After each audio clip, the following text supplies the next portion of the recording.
Ini dia laptop gaming yang mungkin harus kalian masukin ke wishlist kalian karena secara overall ini udah bagus cuy. Kombinasi Ryzen 6000 sama RTX-nya juga sih. So make sure tonton videonya kalau kalian udah bosan sama laptop gaming yang kalian punya itu udah mulai lemot.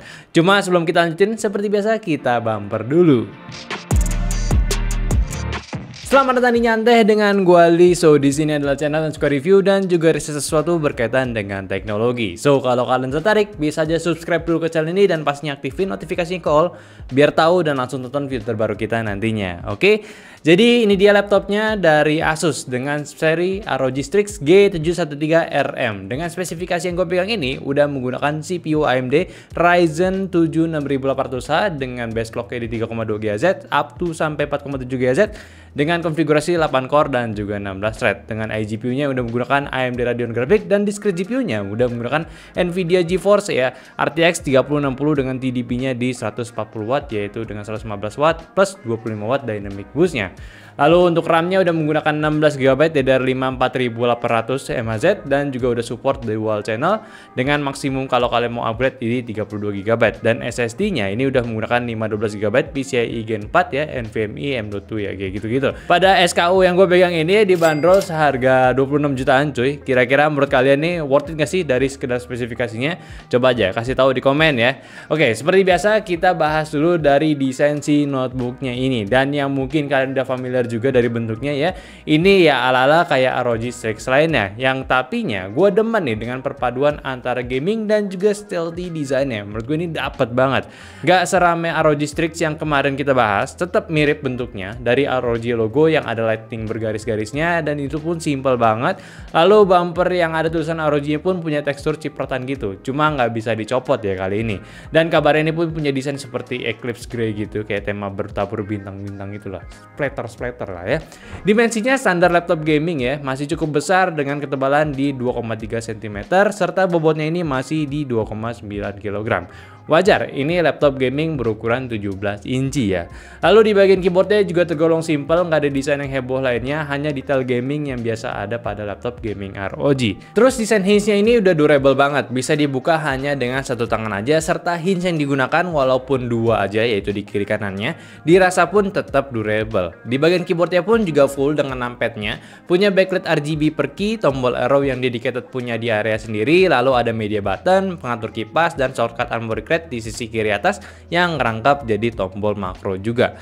Touchpad juga punya ukuran yang sedang yang sejajar dengan tombol spasinya dan keyboardnya ini sudah pas lah dengan ukuran laptopnya. Gak ada masalah saat penggunaannya. Lalu untuk portnya di bagian kiri ada dua USB-A 3.2 Gen 1 dan ada 3,5 mm combo audio jack.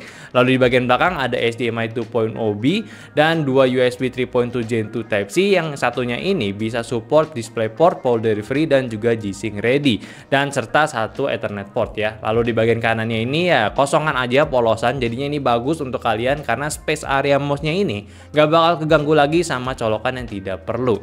Tapi kalau di bagian sisi display menurut gue sih sangat agak disayangkan karena di laptop ini tidak ada webcamnya. Tapi gue kurang tahu juga di paketannya nanti kalau kalian beli itu bakalan dapat ya webcam dari ROG lagi apa enggak. Tapi kelebihan lainnya pun itu lu dapetin dari sisi samping dan sisi atasnya itu udah bezel tipis banget ya. Dan bawahnya ya menurut gue juga yang nggak terlalu tebal lagi sekarang. Lalu di displaynya sendiri juga udah punya racikan layar 17,3 inci ya dengan panel IPS yang punya resolusi di Full HD. Rasionya masih sama di 16:9 juga dengan akurasi warna yang udah mencapai 100% sRGB dan 75% Adobe RGB. Dengan refresh rate-nya di 360Hz ya dengan response time-nya di 3 ms dan support Dolby Vision HDR juga. Layarnya ini jadi udah bagus banget sebenarnya, luas juga gede. Lu bisa pakai main game atau bahkan buat content creating masih enak banget dari akurasi warnanya pun juga udah cerah ya. Ya walaupun belum pakai panel OLED panel gitu ya. Gua rasa ini bukan terlalu jadi deal breaker ya. Tapi yang gua sayangkan sebenarnya ya dari displaynya ini yaitu di ukurannya kan udah tinggi. Tapi resolusinya itu Asus belum putusin pakai QHD di panelnya. Padahal kalau udah pakai QHD itu kayaknya bakalan lebih keren lagi gitu ya. Tapi di segi thermalnya si laptop ini pun ya Asus selalu juga punya standar tinggi untuk mesinnya. Ini laptop juga udah menggunakan ROG Intelligent Cooling yang mana udah punya 6 buah heat pipe dua fan serta menggunakan liquid metal juga sebagai pengantar panasnya. Kalau untuk intake-nya udaranya itu ada di daerah atas sama bawah sekitar hinge laptopnya, sedangkan untuk pembuangannya ada di samping dan juga di belakang hinge-nya. Yang jadinya saat pengetesan suhunya di sini bisa mendapatkan suhu idle-nya itu cuma di 49 derajat Celcius dan rata-rata maksimumnya itu cuma di 77 derajat Celcius di ruangan ber-AC dan juga mode pendinginan turbo saat testing CPU stress di Aidan 4. Ini memang nggak terlalu panas cuy laptopnya, adem ya. Dan performanya sendiri pada laptop ini pun bisa mendapatkan hasil yang cukup menarik dari pengetesan sintetisnya. Kayak di benchmark sintetis yang Cinebench R15 itu mendapatkan multinya itu di 2300-an dan singlenya di 238 dan Cinebench R23-nya dapat di 14.000 untuk multinya dan 1498 untuk singlenya. Kalau bergeser ke 3D Mark-nya ini bisa mendapatkan fire strike-nya di 20 ribuan poin, time spy-nya itu di 8.600 poin dan port royal-nya di 5.200 poin. Sedangkan untuk PC Mark 10-nya dapat di 6.900 poin. Nah, kalau misalnya kita bergeser ke Crystal Disk Mark, ini sayangnya read and write itu cuma berada di angka 3000-an Mbps aja, yang mana menurut gua agak aneh. Ini SSD udah Gen 4. Cuma sayang performanya ini masih kayak Gen 3 punya. Ya kayak mungkin tuh si Asus press budget kali ya di bagian ini.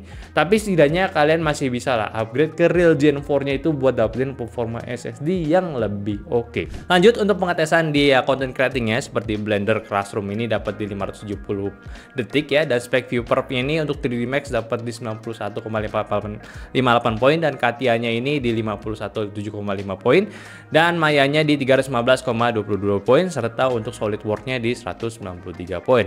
Kalau misalkan di renderan Adobe Premiere ini playback Full HD ini masih aman banget, lu pakai apapun aman juga. Di playback 80 renderan untuk 45 detik dapat 4 detik dan untuk efek-efek seperti GPU ataupun CPU efek itu dapat cuma di 1 detik untuk durasi video 15 detikan.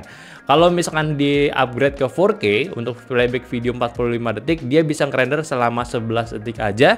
Tapi kalau misalkan pakai CPU ataupun GPU effect ya, ini pun juga ya masih aman juga. Untuk 15 detik video itu cuma 3 detik aja rendernya. Nah, kalau misalnya untuk bermain game di laptop ini cukup oke nih. Pertama, ini semuanya kita tes di Full HD ya sesuai resolusinya, dan di game pertama ini di CS:GO ini bisa mendapatkan FPS tertingginya di 430 untuk settingan terendahnya. Ini menarik banget ya.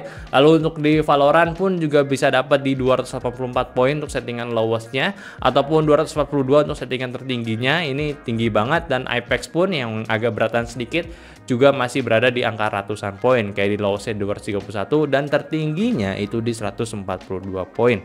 Kalau di Dota 2 ini ya sedikit turun lagi ya, tapi masih di angka 100 FPS lebih, kayak misalkan di settingan high-nya ini bisa di 106 poin. Ini menarik banget. Kalau game-game standar kayak PES itu juga udah dapat di 200 poin lebih, kayak high-nya pun lu bisa enak banget main game di laptopnya ini di 282 poin. Dan Genshin Impact ya udah standar 60 FPS tentunya, dan kalau misalnya game AAA kayak SOTR ini juga dapat di angka 141 poin untuk settingan tertingginya. Sedangkan untuk GTA 5 ya ini dapat rendahnya itu di 165 fps dan tertingginya sayang masih di 86 fps-nya aja. Nah, kita bergeser ke ketahanan baterai si laptopnya ini. Laptop ini udah punya baterai dengan kapasitas 90 Wh yang gede ya, dan juga di laptop ini sudah punya max switch ya. Jadi untuk mobilitas ini udah mantep banget, tinggal sesuai yang kalian pengen aja. Anyway, penjelasan max switch di sini ya sebenarnya untuk ya adalah teknologi baru buat optimalin penggunaan daya GPU-nya yang sebelumnya itu bekerja secara hybrid ya antara discrete dan juga iGPU-nya. Sekarang kalian udah bisa manfaatin performa full discrete-nya aja dengan melalui bypass pada teknologi max switch-nya ini. Dan dengan teknologi sebelumnya yang udah ada sih yaitu Optimus, semakin reliable lagi nih kalian bisa menggunakan GPU yang kalian mau. Kalau kalian mau iGPU-nya aja ya buat kasualan nggak pengen heavy load, bisa aja ya pakai settingan si max switch-nya, jadi kayak max switch-nya pindahin ke hybrid dan GPU-nya pindahin ke eco-nya, so discrete-nya itu bakalan mati. Atau kebalikannya, kalian mau setting yang heavy load ya setting max-nya ke discrete-nya untuk full daya di GPU discrete-nya cuy. Ya lanjut nih, kita untuk bahas baterainya lagi ya. Ini laptop kan tadi udah 90 Wh dan ini pun juga udah mendapatkan power brick di 240 Watt juga. Dan kalau kalian nggak mau bawa yang berat juga sekaligus nggak lagi kegiatan heavy workload ya, kalian juga bisa aja nih pakai charger Type-C lainnya pun yang udah punya daya pengecasan hingga 100 Watt. Jadi simple banget, nggak perlu ribet lagi. Dan konektivitasnya pun udah ready Wi-Fi 6E. Jadi kalau kalian udah punya Wi-Fi yang terbaru, sudah pastinya GPU-nya kompatibel sehingga untuk kebutuhan speed internet dan juga bandwidth udah sangat mumpuni, less latency juga. Lalu untuk speakernya masih downfiring dan juga sudah punya Dolby Atmos untuk mengenhance kualitas suaranya. Ya untuk hasilnya sih menurut gue udah punya tenaga yang kenceng ya, cuma memang agak sedikit minus di bassnya yang kurang nendang memang. Tapi ya tetap kalian bisa dengar suaranya seperti ini.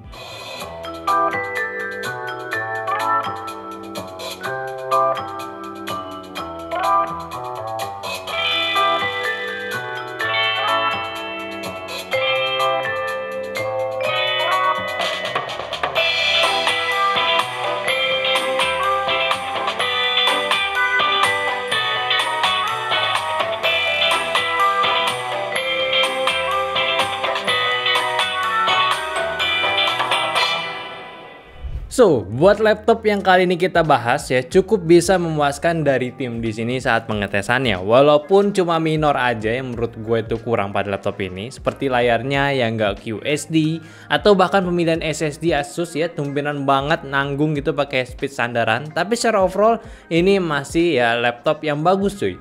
SSD sendiri lu masih punya opsi upgrade atau bahkan punya satu slot tambahan lagi buat ekspansinya. Serta layar 17 inci aja sebenarnya udah cukup buat kalian pakai harian, dan tentunya dengan ukuran laptop sebesar ini lu bisa pilih buat gunain buat mobilitas pastinya itu bisa, dan ngejogrok pun kalau di meja kerja kalian pun tanpa monitor tambahan masih enak juga.